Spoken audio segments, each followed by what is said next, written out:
天际，一道道粗长雷电如狂龙肆虐，伴随着惊天动地的雷鸣。这片天地啊，如同雷电炼狱一般。谢敬玄坐在玄冥兽身上，身披乌鳞甲，本欲动身离开，把这边不利的消息赶紧通知森罗殿，由森罗殿另外派人处理此事。如今眼看天地异变，他挥手示意众人停下。纳诺、雄霸、屠泽等人脸色惊慌，不太明白那突然狂暴雷霆是因何而起啊，还在忧心忡忡呢。这时候秦烈已经走向火焰谷，漫天雷电紧紧跟随。纳诺率先反应过来，娇躯微颤，眼中射出晶亮奇光。秦烈，是秦烈。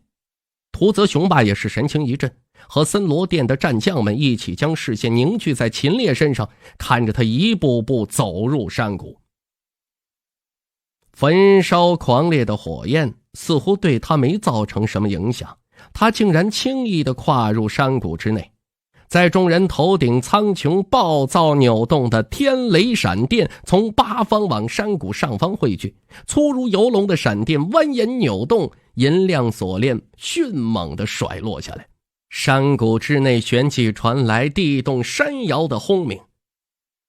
高宇，卓倩轻呼一声，微皱着眉，俏脸上满是疑惑。你怎么了？大家顺势望去，只见高宇身形站立，脸上没有一点血色，阴冷冰寒的眸子中满是惊惧不安，正一步步朝外边退，越看越紧张。屠泽愣了一下，那外边就是灵兽群了，你一旦退到灵兽群中央，再难应付，别退了。高宇可没理会屠泽的提醒，依旧不住后退，远离这片区域。他能感受到鬼脸界内巨魔碎魂深深的恐惧之意啊！他也终于明白为什么先前凝聚出来的巨魔虚影会催促他赶紧离开秦烈啊，离他远点，越早越好，让他早一点进入那山谷外边了。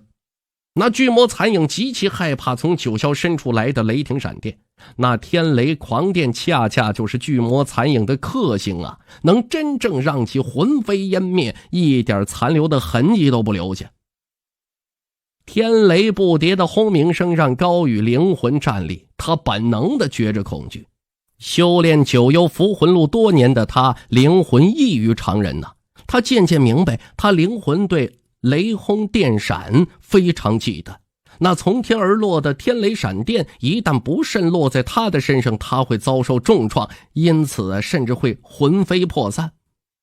雷霆闪电为一切邪魔幽魂的克星，能诛邪呀。高宇低着头，表情诡异。我明白了，修炼九幽符魂路，手持鬼脸界的我和那巨魔虚影一样，都是邪，所以会本能的恐惧。不顾屠泽和卓倩的劝阻，在众人惊诧的目光中，高宇孤身离开。灵兽的咆哮声忽然从他离开的方向传来，大家都望向那个方向。屠泽怒骂一声，想过去救援，却被卓倩拦了下来。卓倩一摇头，别去，外围二阶灵兽至少17、8头，一阶灵兽300只左右，我们一旦深陷其中，几乎不可能活着突围。那高宇能将魔魂残影给凝聚出来，应该有自保的手段，你就别过去找死了。屠泽脚步一顿，沉默数秒，他微微点头。梁中在旁边也请示，小姐。谢敬玄做了个噤声手势，高高端坐在玄冥兽上，又轻轻闭眼，一股很明显的精神波动从他身上释放出来，波纹朝着火焰山谷而去。山谷之内，秦烈身披青幽闪电，周身雷声轰隆，置身在茫茫火海之中。他忽然抬头，看着肆虐天穹的雷霆闪电，沉吟了一下，一咬牙，来吧。他全力运转天雷戟，体内窍穴骸骨筋脉血肉内的雷霆之力疯狂涌向丹田灵海，在他灵海内掀起惊涛骇浪，让那些净化一遍的灵力混入雷霆闪电的能量。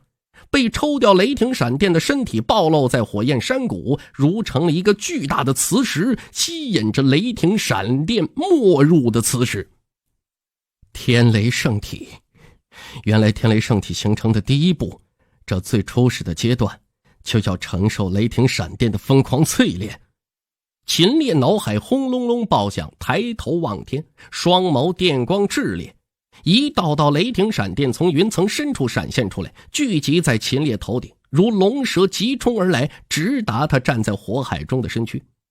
闪电俯冲入山谷，谷内噬魂兽的一簇簇黑蘑菇形态的分魂忽然间冒起浓烟，每一个噬魂兽的分魂只要被粗长闪电触碰，立刻就如青烟被吹散，竟然极短时间就消失干净。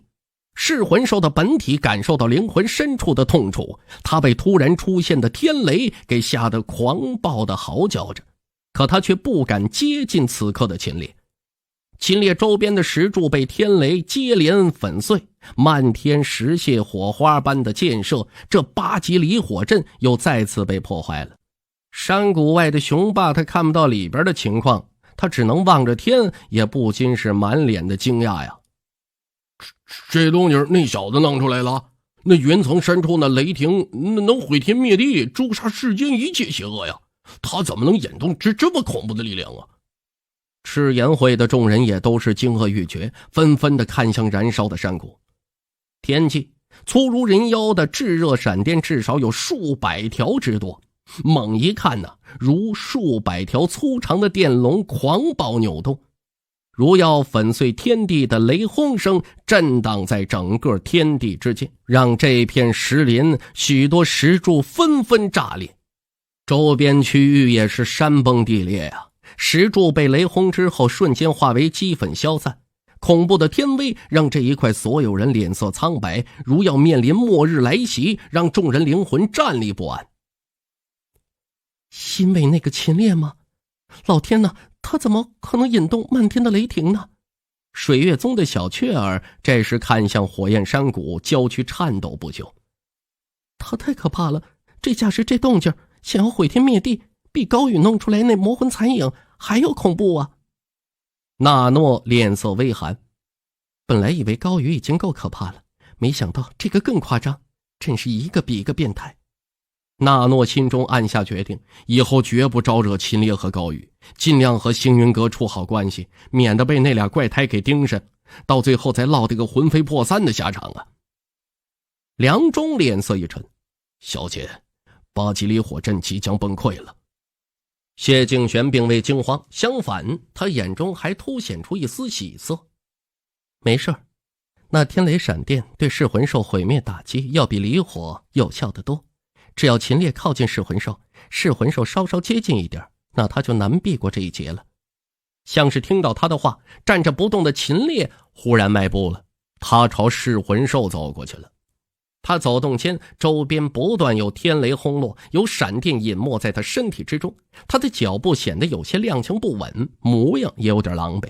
每次被闪电击中，被天雷轰击，他也是浑身摇晃，可他身子始终不倒，脚步也没停，在逐渐的逼近噬魂兽。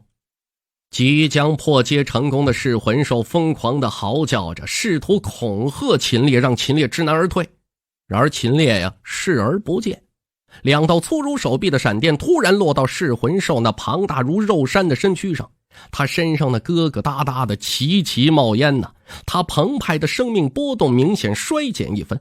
他继续的狂叫着，可似乎不敢离开身后那处寒泉眼，只能发动邪恶精神攻击，想要如掌握韩子谦、冯凯等人一样，把秦烈的灵魂控制。如一缕冰寒意识啊，像锥子一般朝着秦烈的灵魂刺来。这股波动凝结着噬魂兽大半的精神能量，秦烈若是被冲击到，灵魂立刻就会崩溃啊！似乎感知到危险，深藏在秦烈眉心的镇魂珠如第3只眼睛悄然在眉心出现。刺啦一声，噬魂兽的精神能量才到达秦烈眼前，就忽然莫名的消散了。噬魂珠如黑色的眼眸忽然亮了一下似的，正对着那颗噬魂兽的脑袋。呼噜一声啊，数十道天雷闪电如被一只手牵引着狂暴的轰杀下来，尽数落到噬魂兽的脑门上。瞬间呢，噬魂兽的脑袋也劈坏了，炸得他一身疙瘩也都在流着脓血，山谷内腥臭味冲天，毒气四溢。一个蟾蜍形态的幽魂忽然从他脑袋里边飞出来了。那幽魂一出现，附近分魂如乳燕归巢一般纷纷会向的幽魂，那是噬魂兽的主魂。蟾蜍形态的幽魂，碧绿色的眼睛，悠悠瞄着秦烈，似乎想要把他记在心底，要在将来某天报仇雪恨。谢清玄轻喝一声：“不好，噬魂兽放弃了破戒，他要以灵魂先遁走。”他身下的玄冥兽陡然飞窜出去，如一道青烟。玄冥兽驮着他就冲入火焰炽烈的山谷，那把比他身体还要长的勾镰刀也被他重新提在手上。烈焰蔓延过来，他身上的乌鳞甲乌光凝实为实质，神奇的化为一个灰蒙蒙的光罩。光罩噼啪作响，帮他抵御了火焰的焚烧，让他能够安心的将精力用在噬魂兽身上，让他可以帮助秦烈来对付那噬魂兽。谢敬玄呢，一边疾驰一边骄喝：“噬魂兽主魂逃脱后，只要依附在新的灵体身上，就能重新恢复过来。这种幽冥战场的凶兽不是依赖肉身，只要灵魂足够强大，它能很轻易地寻觅到新的肉身，所以它的主魂定要杀灭，否则后患无穷。”说着话，手中勾镰刀突然抛飞出去，那镰刀如彩虹横贯天地，携带着凌厉之极的气息斩向噬魂兽的主魂。秦烈承受着雷霆闪电冲击，脚步踉跄，一步一步地逼近噬魂兽。他眉心之中，那镇魂珠缩小为米粒形状，像是一颗小痣，变得一点都不引人注意。那痣一般的镇魂珠啊，还是朝着噬魂兽，如将其锁定一般，又是数道闪电雷霆飞落，就盯着噬魂兽的凶魂猛劈呀。一时间呢，凝结在噬魂兽主魂上的分魂纷纷化为青烟消散，噬魂兽的灵魂迅速的萎靡，他的主魂显得极为焦急惊慌，不断的挣扎，想脱离山谷，尽快离开。然而啊，他的主魂好像深陷泥沼，越是挣扎扭动，越是被紧紧的困在原地，就越是没办法遁离山谷。这时候谢敬玄那勾镰刀到了，红光就斩在了噬魂兽主魂上。出奇的，始终没办法挣脱的噬魂兽啊，被那勾镰刀一斩，突然诡异消失，像是瞬间隐形了一般。谢敬玄眼眸一颤，旋即神色惊变，喝了一声：“滚出来！”勾镰刀半空灵动飞旋，越过汹涌火焰，往他的方向而来。谢敬玄竟是不敢去接，而是忽然双手捂着耳朵，闭着眼睛苦苦抵御着什么。勾镰刀迅速收缩，眨眼间变成臂长，硬往他手掌心落下。在他触碰到勾镰刀的那一刹，他优美动人的身躯瞬间僵硬下来。半晌，他眼睛重新睁开了，一只眼瞳内浮现出那只噬魂兽那模糊的蟾蜍魂态。